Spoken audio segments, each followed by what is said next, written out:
오늘 우리에게 주시는 말씀은 사무엘상 14장 1절서부터 23절까지 보겠습니다.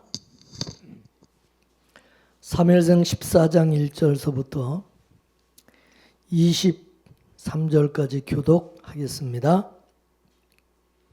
하루는 사울의 아들 요나단이 자기 병기를 든 소년에게 이르되 우리가 건너편 블레셋 사람의 부대에게로 건너가자 하고 그 아비에게는 고하지 아니하였더라.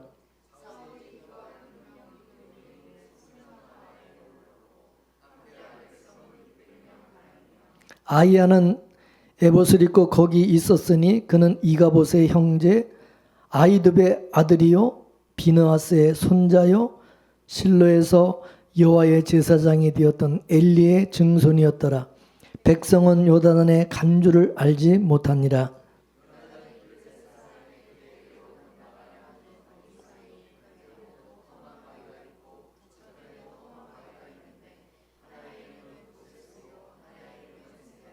한 바위는 북에서 민막사 앞에 일어섰고 하나는 남에서 게바 앞에 일어섰더라.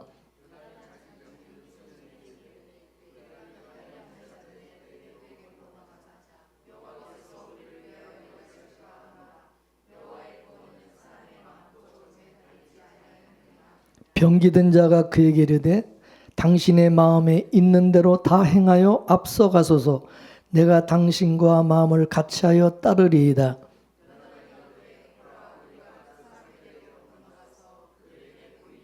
그들이 만일 이같이 우리에게 이르기를 우리가 너에게로 가기를 기다리라 하면 우리는 우리 곳에 가만히 있어서 그들에게로 올라가지 말 것이요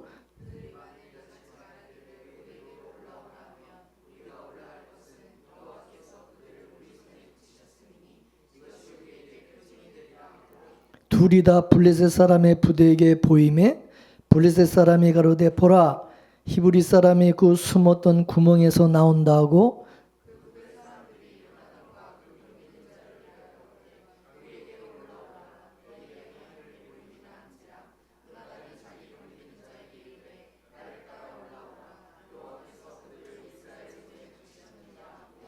요나단이 손발로 붙잡고 올라갔고 그 병기든 자도 따랐더라.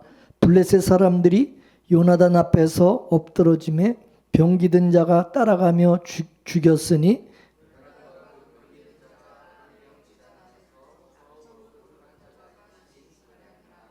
들에 있는 진과 모든 백성 중에 떨림이 일어났고 부대와 노략군들도 떨었으며 땅도 진동하였으니 이는 큰 떨림이었더라.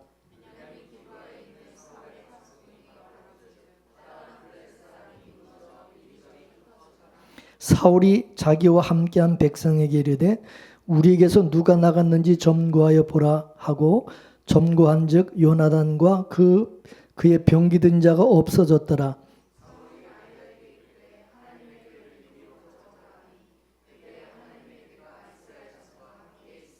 사울이 제사장에게 말할 때에 블레셋 사람의 진의 소동이 점점 더한지라 사울이 제사장에게 이르되 내 손을 거두라 하고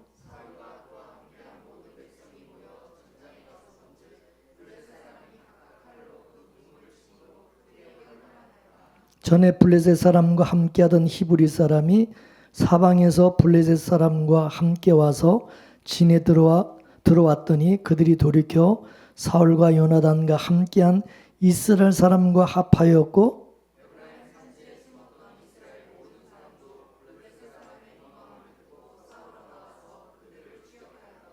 다같이 여호와께서 그날에 이스라엘을 구원하심으로 전쟁의 배대원을 지나니라. 아멘. 사울왕과 요나단은 아버지와 아들의 관계였지만 두 사람은 신앙이 서로 다르고 또 하나님을 이해하고 섬기는 모습도 서로가 완전히 달랐어요. 사울왕은 사람들의 숫자를 보고 전쟁을 하려고 하였지만 요나단은 사람의 숫자를 보지 않고 오로지 하나님을 믿음으로 나가서 싸우는 그런 사람이었어요.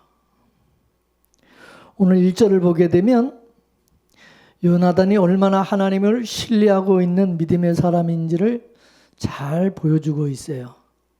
1절 말씀 한번 읽어볼까요? 시작. 하루는 사울의 아들 요나단이 자기의 무기를 든 소년에게 이르되 우리가 건너편 블레셋 사람의 부대로 건너가자. 아멘. 지금 이스라엘에 남아있는 군사들의 숫자는 600명 정도뿐이 없어요. 근데 지금 그들과 전쟁을 대비하기 위해서 블레셋 군대는 수십만 명이 지금 있고, 그런데 그 블레셋을 치러 지금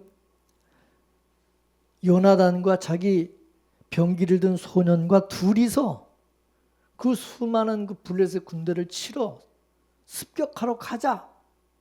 지금 그렇게 말하고 있어요. 여러분이 만약 요나단이라면 그런 상황에서 그렇게 요나단처럼 말을 하고 그렇게 요나단처럼 행동할 수 있을까요? 한번 생각해 보세요. 그게 여러분 얼마나 어려운 일인지.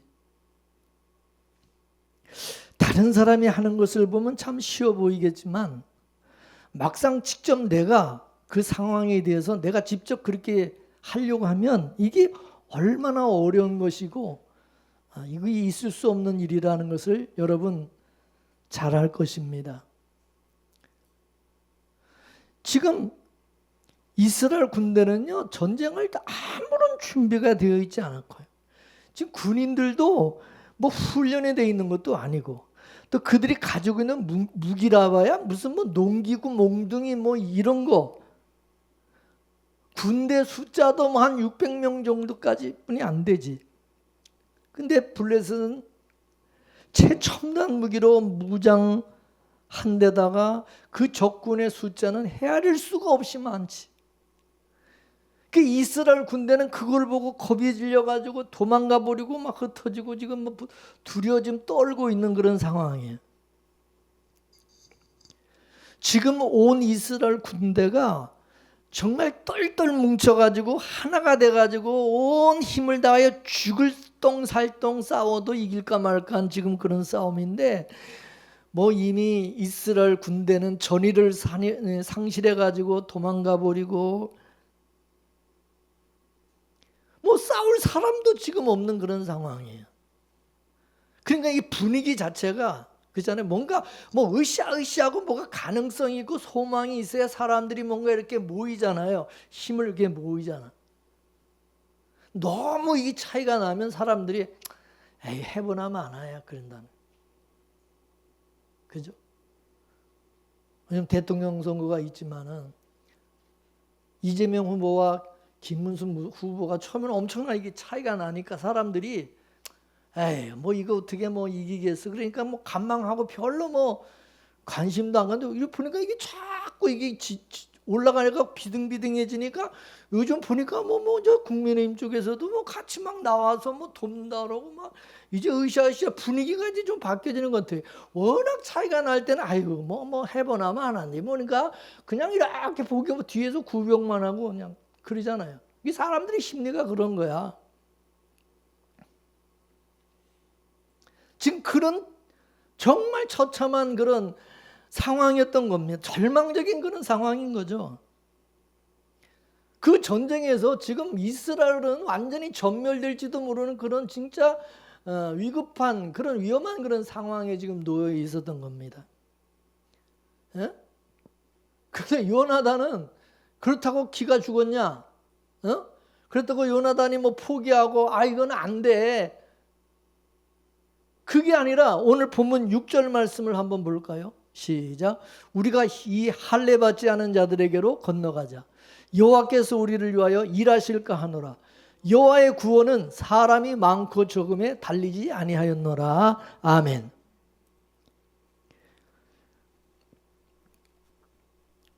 누구 닮은 것 같아요? 어디서 많이 들은 말 같지 않아요? 누구? 예? 예. 꼭 다윗과 같이 다윗하고 비슷하죠, 그죠? 다윗이 한 말과 비슷하잖아. 골리앗과 싸우러 나갈 때.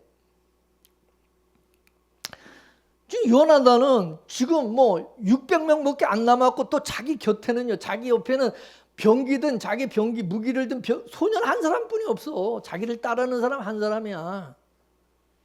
근데 기돈의 300용사가 미디안 그 대군을 물리친 것처럼 다윗이 그 엄청난 골리앗과 그 블레셋 그 대군을 물리친 것처럼 하나님이 함께 하시면 이길 수 있다. 능히 이길 수 있다.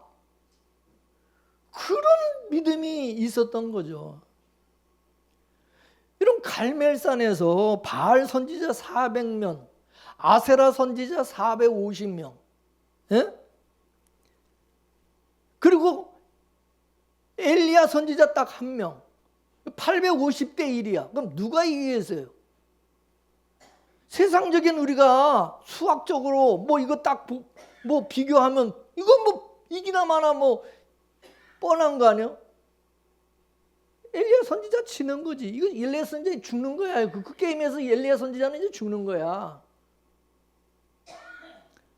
말도 안 되는 싸움인데 결국 누가 이겼습니까? 한 명이 이겼다. 엘리야 선지자가 이겼어요. 그래서 이 한 명 엘리야 선지자가 이 바알과 아세라 선지자 850명의 그 선지자를 다 죽여버렸잖아. 그러니까 여호와의 구원이 사람의 많고 적음과는 아무 상관이 없다. 이거를 보여주는 사건이었고, 요나단은 바로 그거를 알고 있고 그거를 믿고 있었던 사람이다 이것입니다. 네? 이게 믿음의 사람이에요. 따라서 여호와의 구원은 사람이 많다고 해가지고 그 많은 쪽에서 승리를 하고 구원을 얻고 그게 아니라 이거예요. 이 말씀을 우리는 살아가면서 항상 우리 믿음의 사람은 이걸 가슴에 새겨야 되고 잊어서는 안 된다는 거지. 믿습니까? 물론 숫자가 적은 것이 옳다는 뜻이 아니에요. 다만 수가 많고 이 적음에 달린 문제가 아니라 구원이라는 것은 하나님께 속한 문제라는 거예요. 하나님께 속한 문제. 따라서 우리가 숫자를 늘리기 위해서 막 애를 쓰고 막 그런다면은 과연 뭘 위해서 그렇게 막 숫자를 막 그렇게 누리려고 그러는지 한번 스스로에게 점검을 해봐야 된다 그것입니다. 왜 그렇게 숫자를 누리려고 막 그렇게 애를 쓰냐 이거예요. 오늘날 이 세상은 이 숫자에 민감합니다. 세상이나 교회나 이 똑같아 보면 양적 팽창을 성공과 힘으로 여기고 살아가는 세상이든 교회든 구분이 없이 이 수에 민감하다는 것, 이건 누구나 부인할 수 없는 거잖아요. 사실 저 역시도 교인들의 숫자가 많았으면 좋겠다 그런 생각을 해보기도 했어요. 또 전에 그런 생각을 많이 가졌지. 그러나 이 숫자가 적다는 것이 자랑할 문제는 아니지만은 그렇다고 해서 이게 부끄러운 문제는 아니다. 부끄러운 문제는 아니다 이거지. 적은 숫자로 인해서 기가 죽고 또 상대방은 숫자가 많다고 해가지고 그걸 막 부러워하고 그런다면 그건 분명 하나님을 바라보지 않고 사람의 수를 사람을 의지하는 것이 될 수밖에 없다는 거예요. 안 그래요? 그거 믿음이라고 할 수 있어요? 믿음이라는 것은 사람이 많고 적은 게 그게 뭐가 그렇게 중요하냐 이거지 그게. 그렇잖아요. 이거 신앙 안에서 숫자가 많고 적은 게 뭐가 중요하냐고 그게 중요한 게 아니잖아. 하나님이 함께 하느냐 안 하느냐가 더 중요하지. 숫자가 많은데 하나님이 함께 하지 않아. 교회는 근데 하나님이 계시지 않아. 그게 문제지. 근데 교회가 작아. 교인들이 작아. 근데도 하나님이 함께 하셔. 그러면 된 거지. 할렐루야. 맞습니까?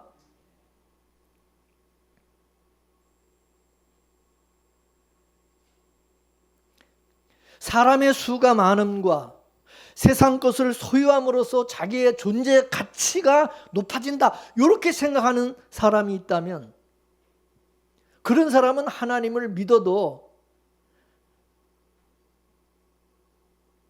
자기 존재 가치를 높이기 위해서 하나님을 그냥 수단으로 생각하는 그런 사람이라 그러는 거죠. 목사가 교회를 성장시키려는 이유가 자기 존재 가치를 높이는 길이라고 생각하기 때문에 모든 수단 방법을 동원해 가지고 이 교회를 키우려고 막 애를 쓴다는 거죠. 물론 교회 성장하는 그 성장 자체가 불의한 것은 아니고 잘못된 것은 아니에요. 그렇지만 이 교회 성장을 의로 보고 하나님을 성장을 위한 분으로, 교회 무슨 성장을 위한 분으로 여기고 성장하지 못한 것으로 패배감을 느끼고 있고 부끄러워한다? 그러면 그건 신앙이 아니라는 거죠. 우리는 이 요나단의 모습에서, 여러분, 숫자가 적다고 해가지고 그러면 요나단이 뭐 신앙이 잘못된 거예요? 예?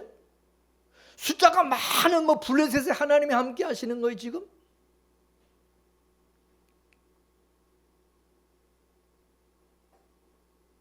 오늘 요나단이 다윗과 같이 블레셋 사람들을 보고 뭐라고 그래요? 저 할례 받지 않은 자들이다. 저 할례 받지 않은 놈들. 그 요나단은 지금 블레셋 민족과 싸우는 것이 아니라 할례가 없는 족속과 싸우는 거예요. 할례를 받은 자와 할례를 받지 않은 자의 싸움이다 이거예요. 이건. 할례를 받은 것은 의를 말하는 거예요. 의를. 할례 그 자체가 의로운 건 아니지만은 할례가 뭐예요? 육신을 끊고 하나님으로부터 새롭게 태어난 것을 의미하는 거잖아요. 예? 할례는 뭐예요? 하나님의 언약의 후손이라는 거. 언약. 근데 저 블레셋 사람들은 하나님의 언약이 없는 언약의 후손이 아니다 이거야. 할례라는 것은 우리는 육신을 의지하는 자들이 아니라 살아계신 하나님, 하나님의 약속을 우리는 믿는 자들이다, 그런 뜻이다 이거예요. 믿습니까? 할례 받지 않은 사람들은 뭐예요? 할례 받지 않은 사람은 세상 것을 의지하고 육신의 어떤 힘과 무기 뭐 이런 것을 의지하는 사람들이다 이거. 저 사람들은 믿음이 다르다 이거야. 우리는 가치관이 다른 사람들이다 이거예요. 그 세상 것을 힘으로 여기고 그걸 많이 가졌다고 막 과시를 하고 그걸 막 드러내고 자랑하는, 이게 할례 없는 자들의 그 모습이다 이거예요. 그 힘을 가지고 막 상대방을 막 압제하고 막 그냥 상대방을 막 죽이고 착취하고, 이게 바로 죄의 모습 아닙니까? 이런 사람들은 여러분 하나님의 영광을 드러내겠어요? 이런 사람들이 하나님의 영광을 위해서 살아가겠어요? 다 지들이 잘난 거지. 자기 인간의 힘을 의지하고 인간의 어떤 그것을 과시하며 자랑하는 이런 사람들이지. 하나님의 영광을 여러분 위해서 살겠어. 이게 할례 없는 자들의 모습이다 이거지. 할례는 지금 신약으로 말하면 옛사람이 죽고 그리스도와 함께 산 세례받은 이 세례를 의미하는 것이 세례. 그러니까 할례를 받지 않은 사람들은 옛사람인 죄인들로서 성경의 죄인들을 짐승과 같은 자들이라고 그렇게 말씀했어요. 수에 칠 가치가 없다는 거예요. 사람의 수에 이거는 칠 가치가 없다. 다시 말해서 뭐예요? 요나단의 눈에는 지금 저 블레셋 사람들이 엄청나게 많지만, 예? 저것들은 다 저거 인간들이 아니라 짐승이다. 이 짐승. 숫자로 칠 필요가 없다 이거야. 그러니까 여러분, 요나단은 이 보는 시각이 달라. 그죠? 믿음의 눈으로 바라보는 거야. 영적인 눈으로 보는 거야. 여호와의 구원이 여러분, 여호와의 구원이 할례 받지 않은 자들에게 나타나겠어요? 할례 받은 자들에게 하나님의 구원이 나타나겠어요? 답은 뻔한 거 아니야. 그러니까 요나단은 그게 중요하다는 거야.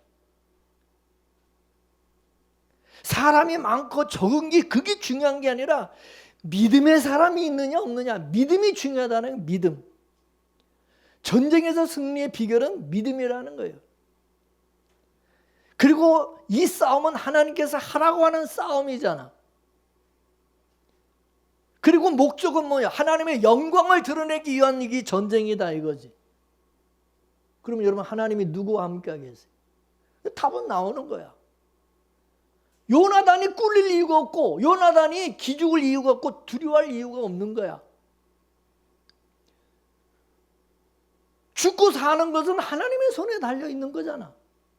하나님이 죽이기도 하고 살리기도 하시잖아. 이기기도 하지만 패하기도 하시잖아. 하나님이 우리를 위하신다면, 하나님 우리를 위하신다면 우리는 넉넉히 이길 수 있다. 할렐루야. 근데 이 믿음을 교회에서 설교 들을 때만 아멘 그러는데, 실제 상황에서 그게 돼야 되는 거잖아. 그잖아. 실제 상황에서 그 믿음을 가지고 우리가 이렇게 살아가고 뭔가 그거를 적용해야 되는 거 아니에요? 근데 실제 상황에서는 까마득히 잊어버리고 믿음으로 사는 게 아니라 세상적인 그것을 그거를 의지하고 또 그걸 부러워하면서, 여러분 그런다면 그 사람은 믿음의 사람, 믿음으로 사는 사람이 아니지. 그렇잖아요. 지식적으로만 그 사람은, 이 관념적으로만 예수 믿음을 가지고 있는 사람이지. 요나단의 아버지 사울왕은 그런 형식적인 믿음, 관념적인 신앙, 머리로만 그냥 아는 신앙. 위기의 순간에 이 사울왕은 하나님을 바라보고 의지하는 게 아니라 사람들의 숫자가 어디가 맞는지, 무기가 어디가 더 좋은지 이런 거를 이렇게 가지고 비교하고. 근데 요나단의 신앙은요, 아버지하고 완전히 달랐어요. 요나단의 신앙은 뭐냐? 하나님이 함께 하신다면 군사의 숫자가 아무리 적고, 그리고 싸우는 이 무기 이런 거 중요하지 않다는 거지. 그래서 오직 믿음으로 자기 부관 한 사람 딱 데리고 적진으로 뛰어드는 것입니다. 적진으로 습격한 거예요. 돌격 앞으로. 믿음으로. 근데 요나단이 적진으로 습격하러 갔을 때에 오늘 본문에 보니까 요나단이 자기 아버지한테 보고도 안 하고 얘기도 안 하고 갔다고 그랬어요. 요나단은 이스라엘의 지금 왕이고 그 지금 전쟁의 총사령관이 아버지 사울왕이에요. 그런데 사울왕한테 보고도 안 하고 지 마음대로 적진으로 여러분 들어갔다. 이거는 여러분 상식적으로 그건 용납이 안 되는 거죠. 전쟁에서는요, 이 명령에 죽고 명령에 사는 거예요. 만일에 명령에 불복종하면 그 자리에서 그냥 총을 쏴 죽인다고요. 이게 군대예요. 전쟁 시에는 그래요. 지휘관의 명령에 따라서 만일에 돌격 앞으로도 안 해. 말 안 들어. 순종. 그 자리에서 현장에서 사살해버리거든. 명령도 안 했는데 보고도 안 하고 지들 마음대로 단독적으로 행동을 한다? 이거는 죽을 일이다. 용납될 수 없어요. 근데 왜 요나단이 그걸 알면서, 왜 요나단이 아버지한테 보고도 안 하고 그렇게 적진에 뛰어들었을까? 왜 그랬을까요? 만일에 여러분 요나단이 자기 부관과 함께 적진에 블레셋을 습격하러 가겠다 그러면 여러분 아버지 사울왕이 허락할까 안 할까? 허락할까 안 할까? 여러분 같으면 하겠어요? 내 자식이 지금 내 아들이 그렇게 하겠다는데 그럼 가라 그러겠어요? 분명히 요나단이 자기 생각을 얘기했으면, 계획을 얘기했으면 아버지는 얼마나 이거는 반대하고 안 된다고 그랬어요. 요나단이 말하는 것은 뭐 맞는 것 같지만 신앙적으로 이게 맞는 것 같지만 현실적으로는, 인간적으로, 세상적으로는, 이성적으로, 상황적으로 판단했을 때는 이거는 너무 무모하고 황당한 그러한 계획처럼 보인다는 거지. 여러분, 우리가 믿음으로 살아가는 것이 그런 거예요. 우리가 믿음으로 살 때, 믿음으로 행할 때에 세상적으로 보면요, 이거는 말도 안 되는 거야. 미친 거야. 그렇잖아요. 이성적으로, 논리적으로, 상황적으로 여러분 판단을 해보면 우리가 믿음으로 살아가고 신앙생활을 한다는 것은 이거는 맞지 않는 거야. 그렇죠? 그리고 사울왕은 자기 아들이 앞으로 자기가 죽으면 자기 아들이 왕을 이어가야 될 아들인데, 앞으로 장차기 왕이 될 아들인데 그렇게 위헌천만하게 그냥 블레셋에 그 뛰어들어가는 그거를 여러분 아버지가 그거를 허락할 리가 만무다 이거지. 그래서 요나단은 블레셋을 습격하러 갈 때 아버지한테 얘기도 안 하고 알리지도 않고 간 거야. 요나단은 하나님의 언약의 백성이 이방인에게 억압을 받고 고통당하는 거, 그거를 보고 참을 수가 없는 거죠. 가만히 있는 게 답답한 거예요. 자기 아버지가 믿음의 사람이라면 믿음으로 뭔가 행하는 모습을 보여야 되는데 자기 아버지도 믿음이 없어가지고, 그러니 요나단의 입장에, 믿음 있는 요나단의 입장에서 얼마나 그게 참 답답하겠어요. 군인들은 자꾸 저기 도망가 버리고 싸우려 의욕은 다 없고,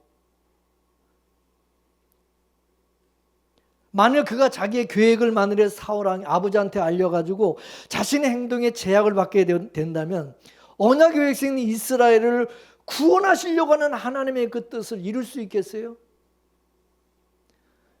요나단은 인간적으로 보면 불효막심한 자고, 그리고 이거는 불순종하는, 명령에 불복하는 그런 일이지만은 하나님의 뜻을 이루기 위해서는 자신의 계획을 아버지에게 보고하지 않고 내가 죽으면 죽으리라, 그런 각오로 믿음으로 행동을 했던 것입니다.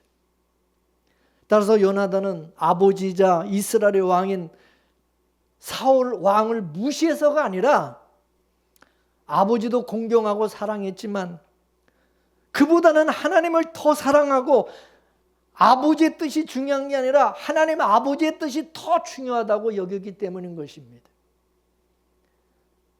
이러한 요나단의 이런 태도는 인간의 뜻과 하나님의 뜻이 이게 서로 다를 때, 상충될 때 우리가 어떻게 해야 되는지, 우리는 무엇을 따라야 되는지를 잘 보여주는 거라고 봅니다.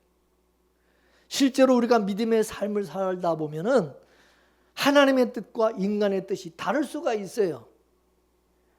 인간의 뜻이라는 건 뭡니까? 부모님의 뜻, 또 배우자의 뜻, 또 자녀와 친구, 이웃, 직장 상사, 동료의 뜻이 하나님의 뜻과 다를 수 있다 이것입니다. 그러면 우리는 요나단처럼 사람의 생각과 뜻이 아니라 우리는 그럴 때 무조건 하나님의 뜻을 우리는 믿고 따라야 된다는 거죠. 아멘이십니까? 왜 그렇게 해야 되느냐? 오늘 본문의 요나단처럼 그래야 나도 살고 내 주변의 사람들 다 같이 사는 길이기 때문에 그런 것입니다. 그러나 내가 만일 사람의 말을 듣고 사람의 뜻을 따르면 나도 죽고 내 주변 사람도 다 죽는 거야. 다 망하는 거야. 이거를 잘 알아야 돼. 근데 그것이 인간의 생각으로는 그게 망하는 거, 내가 하나님의 뜻을 따르는 게 망하는 것 같아. 다 망하는 것 같아 그게. 근데 실제로는 그것이 다 사는 길이다 이것입니다.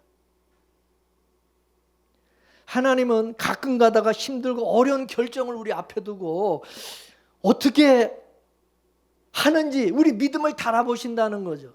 네가 진짜 믿음이 있는지 없는지 하나님이 보신다는 거예요. 네가 진짜 믿음으로 결정하고 믿음으로 행하는지 한번 보자. 하나님은 그러시는 거예요. 요나단과 그의 소년이 지금 가려고 하는 그 길은 여러분 성공이 보장된 길이에요? 그 길은 아까운 목숨을 버려야 되는 길이에요. 죽음의 길입니다. 그 망하는 길. 남들이 보면 그 너무나도 무모한 길이고, 그거는 너무나도 어리석은 길이고, 그거는 미쳤다고 할 소리를 들을 수밖에 없는 그런 길이다 이거죠. 안 그래요? 미친 거지 그게. 죽으려고 환장한 거지.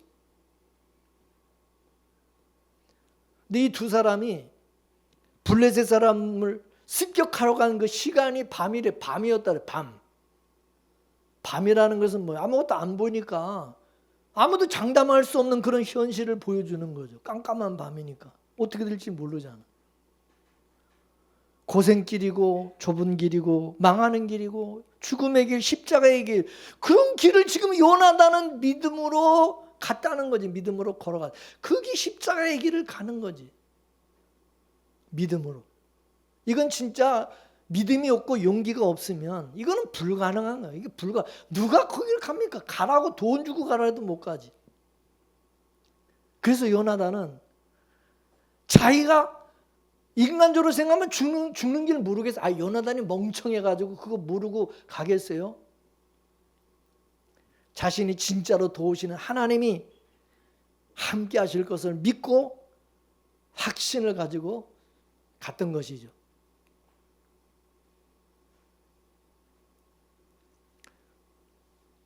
제가 월암동에 교회를 건축할 때 그런 생각이 들었어요. 지금 이 어려울 때 건축을 하는 것은 이거는 진짜 이거 힘들고 어려운, 이거 잘못하면 내가 망하고 죽을 수 있는 지금 이 일인데 내가 이걸 해야 되나 말아야 되느냐 막 주저하고 있었어요. 계약도 안 하고 이렇게 주저하고 있었는데 땅은 이제 보고, 안 되는 친구 목사님 저기 뭐야 안산에 있는 그 저 수정교회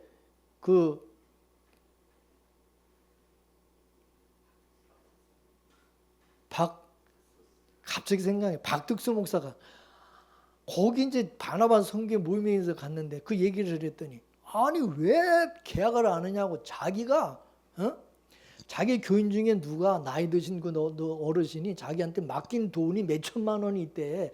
통장에 자기한테 맡긴 돈이. 그거 있으니까 내가 그거 줄 테니까 빨리 가서 계약하라는 거요. 그 얘기를 들으니까 이게 하나님의 이게 음성인 것 같은 거야. 내가 안 하고 자꾸 쭈뼛쭈뼛하고 있으니까 그렇게 해갖고 나를 몰아붙이는 것 같아. 아니 저 목사님이 왜 자기한테는 그 돈을 나한테 왜 그거를 주면서 계약하라고 자꾸 그래. 그게 하나님이 나를 밀어붙이는 것 같은 마음이 드는. 그래가지고 순종을 해야 되는데, 그래 죽으면 죽으리라 그냥 순종하자. 그리고 계약을 한 거야. 그리고 시작을 한 거지. 근데 얼마나 진짜 힘들고 정말 어려웠습니까? 근데 항상 그래도 하나님이 함께 하심을, 그래도 믿는 믿음을 가지고 죽으면 죽으리라 하다가 내가 망하고 죽으면 내가 막 죽는 거지. 그런 마음 딱 내려놓고 그렇게 믿음으로 하니까 살아가니까 견딜만 하고 이길 수 있겠더라고.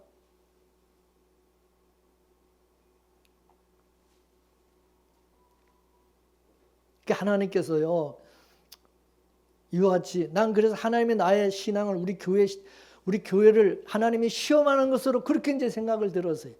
하나님이 이제 어떻게 하나 지금 시험하는 것 같은데, 하나님 앞에 인정받아야 믿음으로 내가 하나님 앞에 인정받는 그런 사람이 되기 위해서 기도하면서 하나님 믿음 주세요. 정말 무섭고 두렵고 이거 뭐 한 번도 해보지도 않은 일이고, 그런데 돈도 없고, 그래서 하나님을 믿고 이렇게 합니다. 하나님 믿음을 내가 믿음이 있는 사람인지 없는지 그게 중요한 거니까, 그래서 그거를 항상 생각했던 것 같아요. 여러분도 살아가면서 하나님이 여러분을 시험할 때가 있을 거예요. 어떻게 하는가? 이게 믿음으로 이걸 해야 되는지 말아야 되는지 막 그런 어떤 결정적인 순간에 하나님이 이제 보시는 거지. 어떻게 하는가? 오늘 3절 말씀을 또 한번 보겠습니다. 3절 말씀 보면 시작. 아히야는 에봇을 입고 거기 있었으니 그는 이가봇의 형제 아히두베의 아들이요 비느하스의 손자요 실로에서 여호와의 제사장이 되던 엘리의 증손이었더라. 아멘. 사무엘 선지자가 아니라 지금 아히야가 에봇을 입고 지금 사울왕과 함께 있었다. 지금 그렇게 말하고 있어요. 이 아히야가 누구라고? 이 아히야가 엘리의 증손자라는 거예요.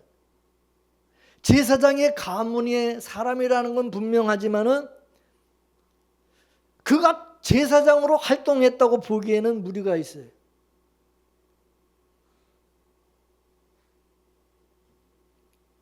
사무엘이 하나님의 말씀에 불순종한 사울왕을 떠나가죠. 가버렸어요. 지 마음대로 자기 마음대로 막 제사를 드리고 막 기다리지도 않고 그냥 사무엘 선지자가 늦게 온다고 자기가 그냥 제사 나와드리고 막 그러니까 당신 지금 미쳤냐고 망령된 짓을 했다고. 그리고 그냥 사울왕이 그냥 가버렸어. 그러니까 이제 사울이 사무엘 선지자가 이제 가버리고 나니까 뭔가 종교적인 형식을 갖추기 위해서 아히야에게 에봇을 입은 채 이제 사울왕 옆에다 지금 세워놓고 있는 거죠. 만일 아히야가 처음부터 제사장으로 사울왕과 함께 있었다고 한다면 사무엘 선지자가 늦게 왔을 때 그러면 그 제사장이 있으니까 아히야에게 네가 제사 지내. 제사장이 있으니까 제사 지내라고 그러면 될 거 아니에요. 그죠? 그렇게 했다면 사울왕이 자기가 직접 집례함으로써 이 제사장의 권한을 침해하는 그런 잘못을 저질리지도 않았을 거 아니냐 이거지. 근데 이제 사무엘 선지자가 이제 떠나고 나니까 이제 아히야를 이제 에봇을 입혀서 네가 제사장 해라 이렇게 지금 한 상황인 거지. 여러분 사울왕의 경우와 같이 신앙의 본질인 하나님을 의지하는 믿음이 없을 때는요 신앙이 점점 외식으로 형식적으로 이게 흐르게 된다는 거예요. 변질이 된다는 거예요. 그 참된 신앙을 잃어버리게 되면요 이제 그때 오게 되는 일종의 그 영적 공허함을 이걸 채우기 위해서 뭔가 외형적인 어떤 형식, 이 형식으로서 그거를 자꾸 메꾸려고 그런다 이거죠. 형식으로.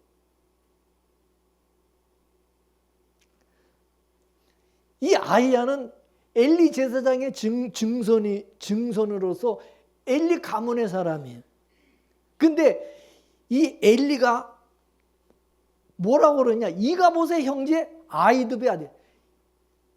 이가봇이 뭡니까? 이가봇이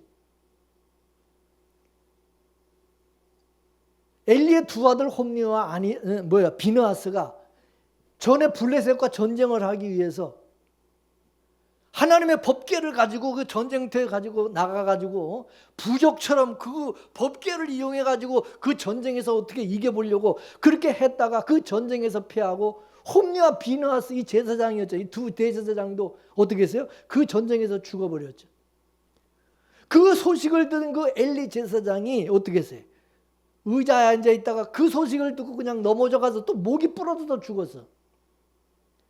그리고 그날 그 엘리의 그 며느리 되는 비느하스의 아내가 자기 시아버지도 죽고 전쟁에서 피하고 자기 남편도 죽고 뭐 그 소식을 듣고 갑자기 몸을 굽히려서 이걸 해산하다가 이제 죽어가면서 그 아기의 그 이름을 하나님의 영광이 이스라엘에게서 떠났다고 하는 이가봇이라는 그렇게 이름을 지고 죽어버렸죠.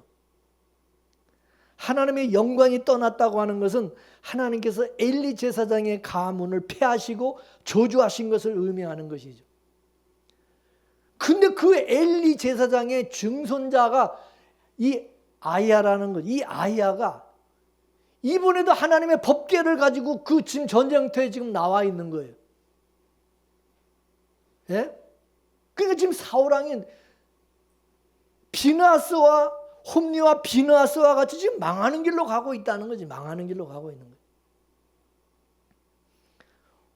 오늘 본문 18절 19절 말씀을 또 한번 볼까요? 18절 19절 말씀 시작. 사울이 아야에게 이르되 하나님의 궤를 이리로 가지고 오라 하니 그때 하나님의 궤가 이스라엘 자손과 함께 있습니다.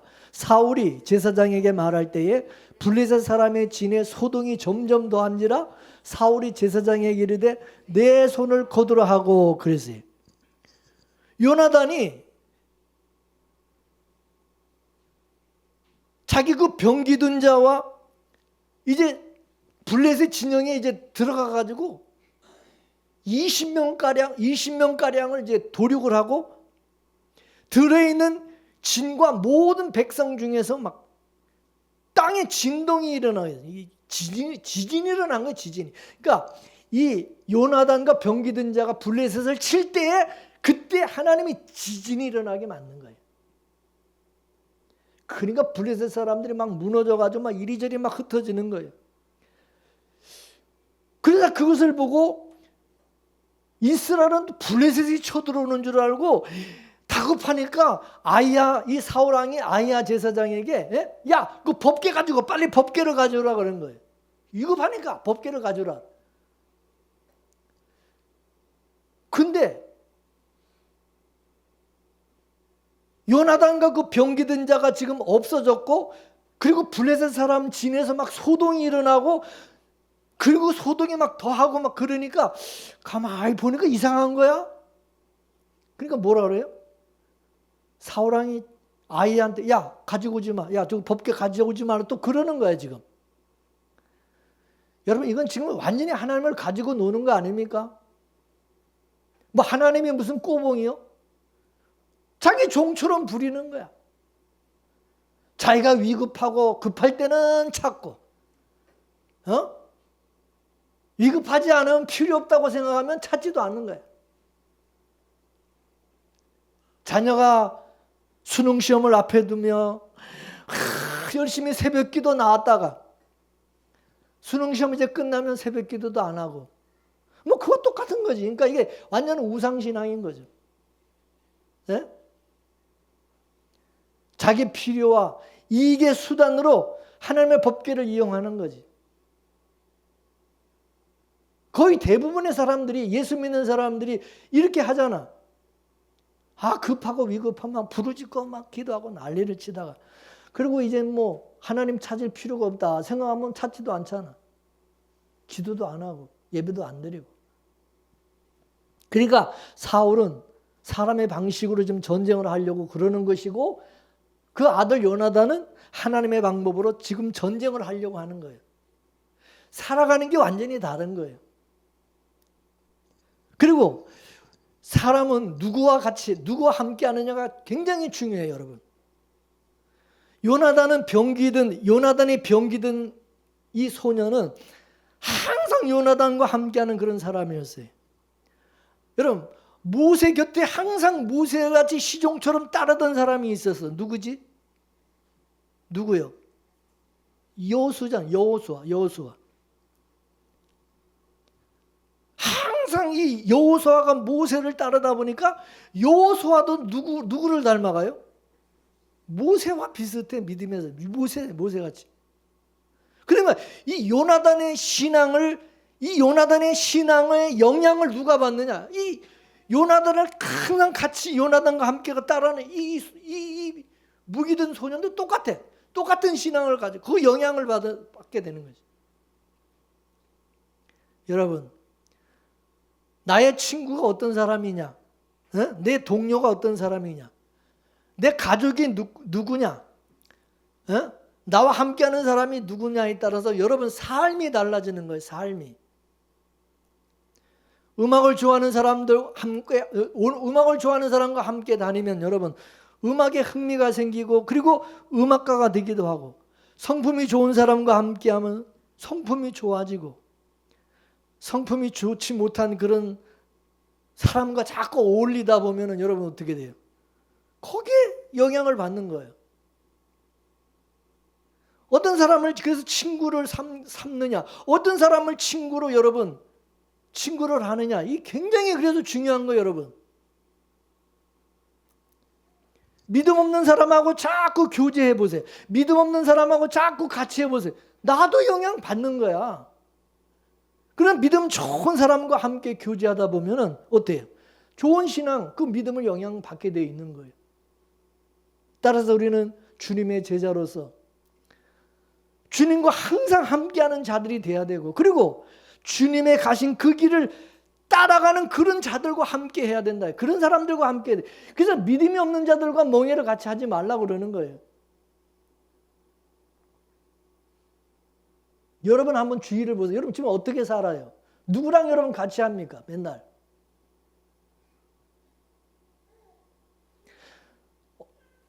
어떤 사람과 교제하느냐. 이게 굉장히 중요한 문제예요. 거기에 우리는 영향을 받게 돼 있거든. 주님을 가까이 하는 사람들은 주님의 영향을 받게 돼 있고, 세상을 가까이 하는 사람 자꾸 세상의 영향을 받게 돼 있는 거예요. 그래서 영적 간음이라고 그러잖아요. 그걸 간음이라고. 세상을 쬐 간으면 간음이라고.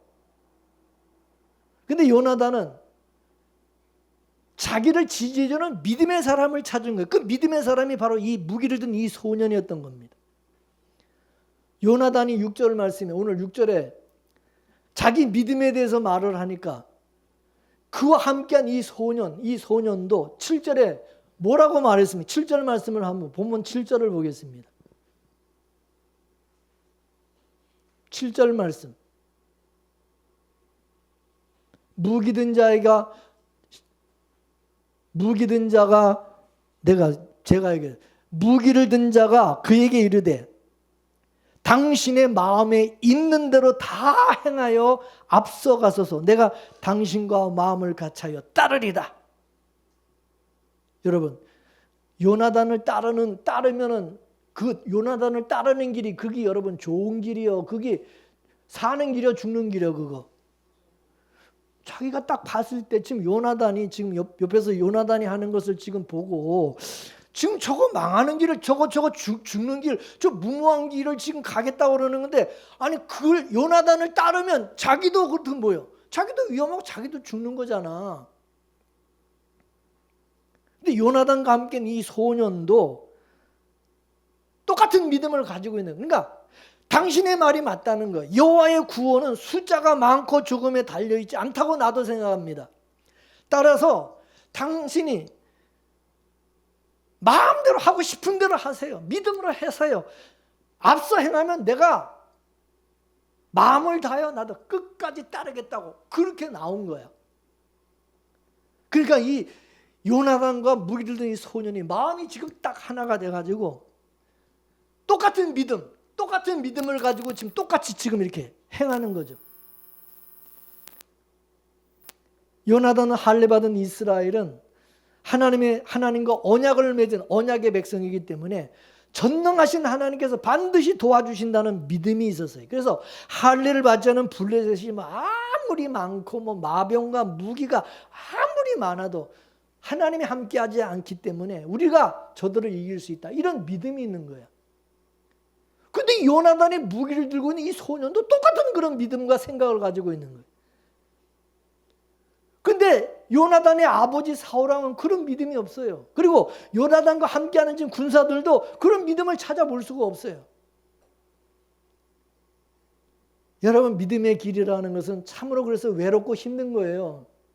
누가 알아주지도 않고요. 믿음의 사람과 함께 하겠다는 사람은 또 숫자가 적어요.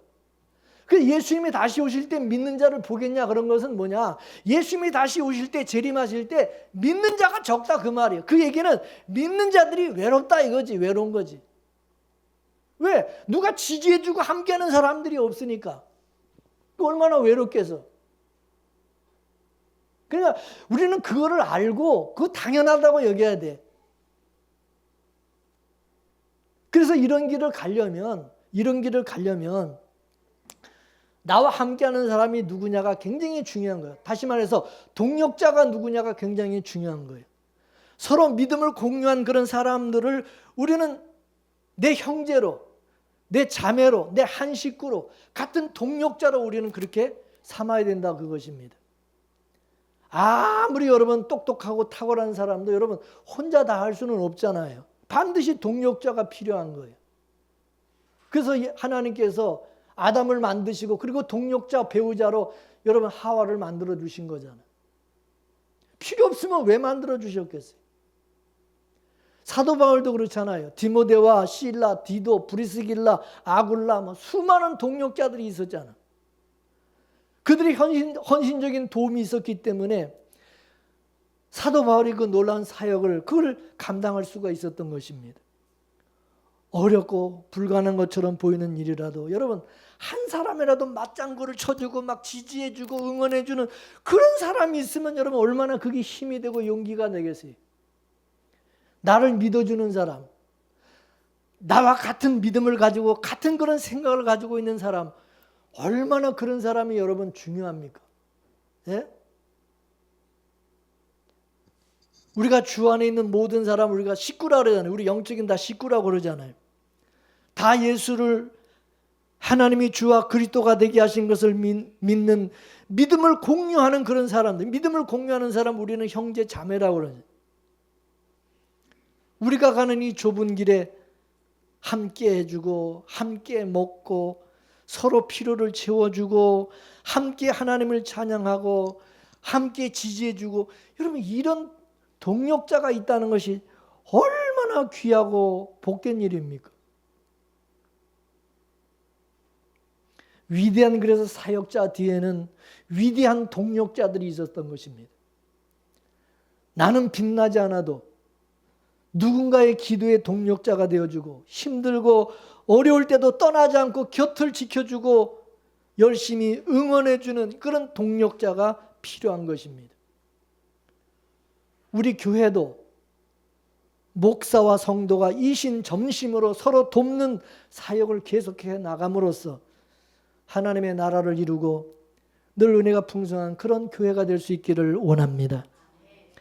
그리고 믿음의 사람들에게 여러분은 그런 사람들을 보시면 지지를 보내주시고 함께 도와주겠다고 기도해 주겠다고 중보해 주겠다고 그렇게 말이라도 그렇게 해줄 수 있는 그런 자가 될 수 있기를 원합니다.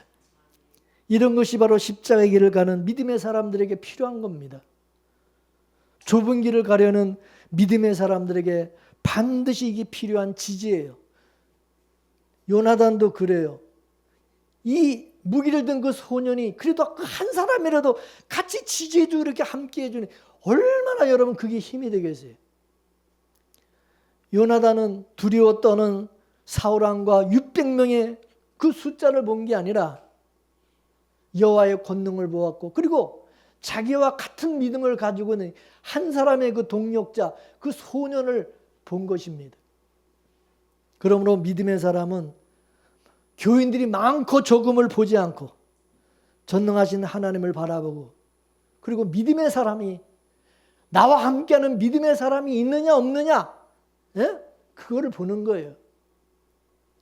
한 사람이라도 있으면은 여러분 되는 거예요. 저도 그래요. 우리 교회 빗무르교회 성도들이 뭐 얼마 되지도 않지만 그래도 이봉재 목사의 말씀의 은혜를 받고 같은 믿음을 가지고 이 힘들고 어려운 이 신앙의 길을 함께 가겠다는 사람 한 사람만 있어도 저는 되는 거예요. 그 사람 보고 끝까지 가는 거예요. 요나단처럼 힘들더라도 그 험한 길을 갈 수가 있는 것입니다. 사울왕이 이끄는 이스라엘은 오늘의 바로 교회를 상징하는 것입니다. 교회는 예수님의 피로 맺은 새 언약의 백성들입니다. 따라서 사탄 마귀는 이 블레셋과 같이 지상 교회를 대적하여서 우리 성도들의 믿음을 뺏으려고 그래요. 따라서 교회는 대적하는 악한 영들과 싸우기 위해서 무슨 칼과 창을 가질 게 아니에요. 예? 돈을 많이 가지고 무슨 사람이 많아야 되는 게 아니라 하나님을 믿는 믿음의 사람이 필요한 것입니다. 믿음이 있어야 된다는 거죠. 물론 교회도 교인들이 많으면 목사에게 힘이 되는 것은 당연하죠. 숫자가 적으면 여러분 교회가 어려운 건 사실이에요. 목회가 힘든 건 사실입니다. 그러나 믿음이 없는 교인들이 아무리 많다 하더라도 대적을 막아낼 수가 없어요. 어려움을 이겨낼 수가 없어요. 중요한 것은 하나님을 절대적으로 의지하는 믿음의 사람과 마음을 같이 하는 사람이 있어야 된다는 거예요. 하나님은 숫자가 많다고 도와주고 숫자가 많다고 하나님이 함께하는 게 아니라 이거예요. 요나단과 무기를 든 소년과 같은 믿음의 사람 한두 사람만 있어도 하나님은 함께하시고 승리할 수 있게 하신다는 거죠. 모두가 다 안 된다, 모두가 불가능하다, 모두가 다 어렵다고 해도 하나님을 의지하는 한두 사람만 있어도 하나님께서 도와주시고 역사하시고 기적을 베풀어 주신다는 것입니다. 하나님께서 요나단과 무기를 든 소년의 그 믿음을 보시고 그들을 앞장 세워서 싸우도록 하셨지만 사실 요나단과 그 소년이 싸운 게 아니죠. 누가 싸운 거예요? 하나님이 싸우신 거죠. 요나단은 하나님이 자기들 나와 함께 한다는 그 표징을 보기를 원했어요. 그래서 무기를 든 소년에게 우리가 건너가서 저들에게 우리를 한번 보이자. 우리 여기 있다. 그럴 때 저놈들이 우리를 보고 우리가 너한테 갈 테니까 너들 꼼짝 말고 거기 있어. 그러면 우리 올라가지 말고 이게 전쟁은 우리가 지는 거니까 가만히 여기서 기다리자. 근데 만일에 저놈들이 우리를 보고 우리 두 사람이니까 우리 둘을 보고 야 이놈들아 올라와봐. 한번 올라와봐. 그러면 이거는 여호와께서 저들을 우리 손에 넘긴 것으로 우리가 보고 그리고 올라가자. 그렇게 말을 했어요. 여러분 우리는 보통 계획을 세우고 하나님 무조건 내 계획대로 해주세요. 우리 그렇게 기도하잖아요. 그러나 요나단은 그렇게 하지 않았어요. 자신은 하나님의 구원하심이 사람이 많고 죽음에 있지 않다고 믿었지만 그 믿음대로 하나님이 정말 하기를 원하시는지 다시 한번 확인해 보자. 그걸 점검하고 확인하는 그런 모습을 보여주었어요. 이같이 요나단과 사울왕의 그 차이를 우리는 여기서 볼 수가 있어요. 사울왕은 자기 계획에 하나님의 지지를 보내주길 바라고 무조건 자기 뜻대로 야 법계 가지고 와. 그래가지고 그게 무슨 부적처럼 그냥 자기가 원하는 그걸 위해서 그냥 써먹고 이용하면 그게 아니라 요나단은 자신의 계획을 언제든지 처리할 수 있고 이게 하나님의 뜻이 아니다 그러면 언제든지 포기할 수 있는 그런 의지가 있었어요. 여러분 우리의 생각과 하나님의 생각은 다를 수가 있는 거예요. 그 다르다는 것을 인정하는 것이 믿음인 거예요. 근데 하나님이 내 생각과 다르다 그러면 내가 포기해야 되는 거예요. 내가 주님의 뜻에 따라야 된다는 거죠. 믿습니까? 요나단은 그를 지지해준 한 소년의 말과 또 적군의 그 말을 통해서 하나님의 이 일을 통해서 역사를 하실 것을 확신을 하게 되었어요. 즉 요나단의 내적인 믿음과 적군이라는 외적인 상황을 통해서 자기의 믿음을 확인한 거예요. 하나님에 대한 우리의 믿음도 요나단처럼 내적인 확신과 외적인 어떤 증거들로 인해서 우리는 이거는 하나님의 뜻이다. 그러면 무조건 우리는 행해야 된다는 믿음으로. 그래서 요나단과 무기를 든 이 소년은 하나님께서 함께 하신다. 이 확신을 가지고 조금도 주저하지 않고 이 블레셋을 습격하기 위해서 올라갔어요. 근데 그 블레셋 사람들이 어디에 있었어요? 큰 바위 그 절벽 위에 그 산 위에 바위 위에 그래가지고 거기 올라갔는데 손으로 이게 기어서 올라갔대요. 기어서 올라가는데 아주 험악한 그 바위산을 이 둘이 기어서 올라간 거예요. 그래서 요나단과 무기를 든 소년은 그 험악한 그 바위산을 손발로 기어서 올라갔어요. 여러분 이와 같이 믿음으로 나가는 길이 여러분 순탄한 길은 아니라는 거예요. 믿음이 좋은 성도는 그래서 하나님을 믿고 믿음으로 어떤 어려움이 있어도 어떤 어렵고 거칠고 험한 길이라도 믿음으로 나간다는 거죠. 그 길을 간다는 거예요. 이게 믿음의 사람이에요. 블레셋은 군인들은 생각할 때 이 산이 이 바위산이니까 저놈들이 올라오지 못할 거다 이렇게 생각한 거예요. 그리고 자기들이 이게 숫자가 많고 이런데 저놈들이 어떻게 올라오겠어? 웬만한 사람 겁이 나서도 못 올라오잖아요. 그잖아요. 군대 숫자도 많지. 아니 여기 거기 올라가려면 얼마나 그게 위험한 그게 길인데 거기 누가 올라오고 그거 누가 올라오겠어요. 그러니까 블레셋 군대들은 저놈들이 감히 여기 못 올 거다 이렇게 생각한 거죠. 그래서 블레셋 군사들 야 올라오고 싶으면 올라와라. 그러면서 무시하고 조롱한 거예요. 너희들이 험악한 이 비탈길이 바위산을 올라올 만큼 너희들이 배짱이 있고 용기가 있냐? 그럼 한번 해봐라. 올라봐라. 이 겁대라 없이 겁대라 없이 이게 올라온다고 완전히 무시하고 조롱한 거예요, 여러분. 근데 요나단과 무기 든 소년은 어떻게 했어요? 손발로 기어가지고 험악한 그 바위산을 올라갔다는 거죠. 이건 믿음의 사람은 모든 사람이 안 된다. 절대 안 된다. 그러는 일이라도 하나님의 도우심을 믿고 두려워하지 않고 최선을 다해서 노력을 한다는 거죠. 마가복음 9장 23절에 뭐라 그랬어요? 따라하세요. 할 수 있거든. 무슨 말이냐? 믿는 자에게는 능치 못할 일이 없느니라. 아멘이십니까? 그러면 불가능한 일이라 할지라도 하나님께서 하실 수 있다. 그거를 믿고 행하는 것이 그게 믿음이라는 거죠. 요나단이 소년과 함께 블레셋 진영으로 들어가서 초병 20명을 거기서 쳐 죽였어요. 이것을 본 블레셋 군대들이 막 당황하게 됐고 그때 또 하나님께서 지진이 일어나게 해가지고 막 땅이 막 흔들리면서 완전 패닉 상태에 빠지게 되었어요. 하나님께서 크나큰 공포가 완전히 그들을 휘감겨 버린 것입니다. 그래서 블레셋 사람들이 어떻게 했어요?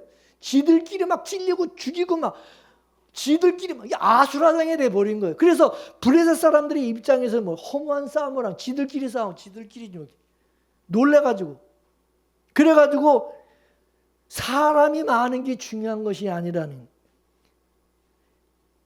그때 이제 이스라엘 진영의 기부와 이제 파수꾼이 이제 블레셋 진영을 가만히 이렇게 이제 지켜보고 있다가 보니까 블레셋 사람들이 막 무너지고 흩어지고 막 이러는 것을 보고 이걸 사울왕한테 이제 보고를 한 거지. 그래서 사울왕이 점호를 해본 거야. 야, 우리 쪽에서 누가 저기 저기 간 사람이 있냐? 한번 누가 없어졌는지 한번 확인해라. 그랬더니 바로 요나단과 무기를 든 자가 없어진 것을 확인한 거예요. 사울이 제사장의 법궤를 가져오라고 말할 때 블레셋 진영에서 막 더 막 소란이 일어나고 더 이게 소동이 일어나니까 이 상황이 이제 감을 잡은 거예요. 이 사울왕이. 그러니까 야, 그 블레셋 저 법궤 가져오지 마. 그리고 사울왕과 모든 백성이 전장에 가서 가만히 보니까 블레셋 사람들이 막 지들끼리 막 서로 죽이고 지금 난리가 나고 완전히 혼란이 일어난 아수란이 돼버린 거야. 그걸 이제 본 거지. 그러니까 이제 그때서야 사울왕과 이 군사들이 이제 블레셋을 막 그냥 치기 시작한 거지. 이제 그때 가서. 그리고 이제 도망갔던 사람들 그거를 이제 보고서는 어떻게 했어요? 다 기어 나와가지고 동굴에 숨어 있고 그런 사람 다 기어 나와가지고 같이 이제 그때 같이 힘을 합해가지고 으쌰으쌰 해가지고 블레셋을 쳤다는 겁니다.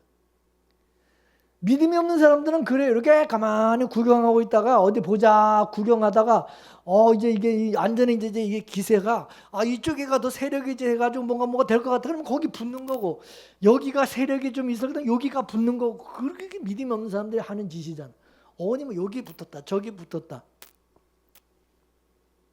하나님께서 구원은 사람의 많고 적음에 달려있지 않다는 것을 지금 확실히 보여주는 거죠. 이스라엘은 그들을 위해서 싸우시는 진정한 왕이 여호와 하나님이라는 사실을 깨닫게 만드신 겁니다. 자, 6절 말씀으로 보면 6절 다시 한번 읽어보겠어요. 6절 말씀 시작. 요나단이 자기 병든 소년에게 이르되 우리가 이 할 없는 자들의 부대에게로 건너가자. 여호와께서 우리를 위하여 일하실까 하노라. 여호와의 구원은 사람의 많고 적음에 달리지 아니하였느니라. 아멘. 여러분 우리에게 어떤 어려움이 있어도 하나님이 우리와 함께 하심을 믿습니까? 그렇기 때문에 어떤 어려움 앞에서 우리가 환경과 문제를 바라보고 사람과 우리가 돈을 의지하는 것이 아니라 나와 함께 하시는 하나님을 믿는 믿음으로 나가면 반드시 하나님이 도우시고 구원을 베푸신다는 것을 오늘 말씀을 통해서 깨달을 수 있게 되기를 바랍니다. 하나님께서 오늘 사울과 요나단을 통해서 누가 진짜 믿음이 있는 사람인지, 누가 믿음이 없는 사람인지 지금 딱 보여주고 있는 거예요. 요나단은 절대 자기 아버지 말을 안 들었어요. 왜? 자기 아버지는 믿음이 없는 사람이기 때문에. 믿음 없는 자기 아버지 말을 들어요? 믿음 있는 하나님 말씀을 들어야지. 예? 여러분도 마찬가지예요. 믿음 없는 사람, 믿음 없는 아버지가 뭐 믿음이 없으면, 그럼 아버지 엄마 말 들으면 돼요? 안 돼요? 안 되는 거야. 아무리 뭐 엄마 아버지라도. 예? 여러분 사장이, 여러분 사장이 믿음이 없는 사람, 여러분 사장 말 들어야 되겠어? 친구가 믿음이 없는 사람, 근데 친구가 믿음 없으니까 자기 생각으로 막 나한테 조언한다고 얘기를 하는데, 여러분 그 얘기 들어야 되겠어? 우리는 새 사람으로 거듭난 하나님의 사람으로서 우리는 성령과 말씀을 쫓아가는 사람이에요. 맞습니까? 우리는 믿음으로 사는 사람이라 이거예요. 그렇기 때문에 믿음의 사람이 없어도, 믿음의 사람의 숫자가 적어도, 여러분 우리가 뭐 다수결로 해가지고 누가 많냐 뭐 우리가 그걸 가지고 이렇게 판단하는데, 이 세상은 그러죠. 다수결. 그러니까 누가 손들어라가 다수결로 하잖아. 근데 우리는 그게 맞는 건 아니야. 진짜 믿음의 사람은 믿음의 사람을 볼 줄 알아야 되고, 그 믿음의 사람과 함께 우리는 하나님의 역사를 이뤄나가는 그런 사람이 되어야 된다는 거예요. 근데 이런 사람들이 적다는 거죠. 그러므로 재물과 사람이 많음이 우리 육신과 영혼을 보장하고 책임지는 것이 아니에요.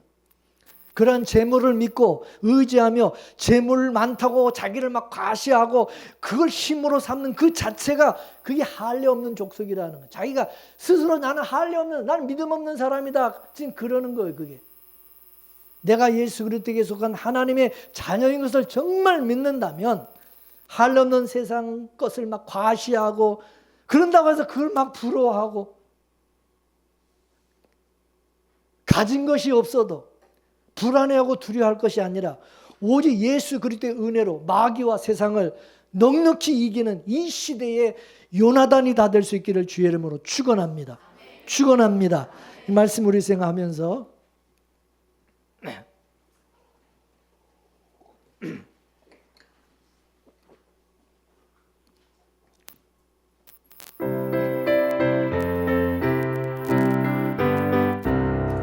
세상 사람 날 부러워 아니하여도 나도 역시 세상 사람 부럽지 않네.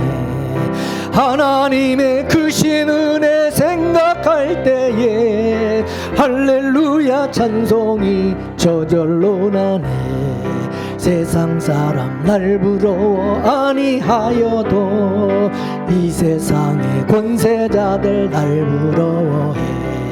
성령 충만 받을 것을 생각할 때에 할렐루야 찬송이 저절로 나네. 세상 사람 날 부러워 아니하여도 나도 역시 세상 사람 부럽지 않네. 예수님의 신부 될 것 생각할 때에 할렐루야 찬송이 저절로 나네.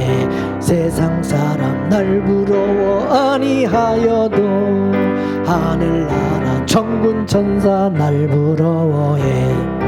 영원토록 누릴 영화 생각할 때에 할렐루야 찬송이 저절로 나네. 할렐루야. 기도하겠습니다. 하나님,